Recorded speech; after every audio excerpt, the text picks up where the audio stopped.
பரபரப்பான அரசியல் சூழல்ல திமுக கூட்டம் நடத்துனாங்க, நிர்வாகிகள்லாம் கலந்துக்கிட்டாங்க, எல்லாம் உங்களுக்கு தெரியும். அதுல திமுக தலைவர் மு.க.ஸ்டாலின் என்ன சொன்னார் தெரியுமா? தங்களுக்கு பிடிச்ச நடிகர் ஒருத்தர் கட்சி ஆரம்பிச்சதுனால ஒரு ஆர்வத்தில் வாக்களிச்சிருக்கிறாங்க.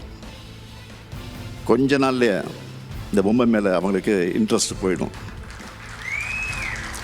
குழந்தை அம்மாவை தேடுற மாதிரி நம்மளைத்தான் நம் மக்கள் ஏக்கத்தோடு தேடுவாங்க.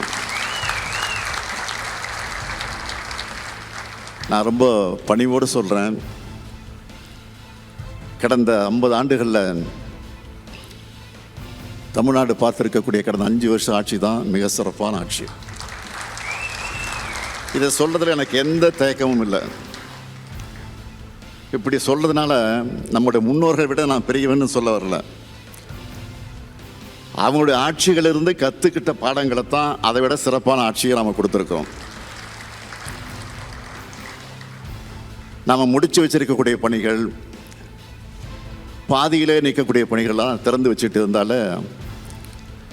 அடுத்த 5 வருஷத்துக்கு ஏதோ ஒரு திட்டப்பணியை புதிய ஆட்சியாக திறந்து வச்சுக்கிட்டே இருக்கலாம். அவ்வளோ பணிகள் மிச்சம் இருக்குது.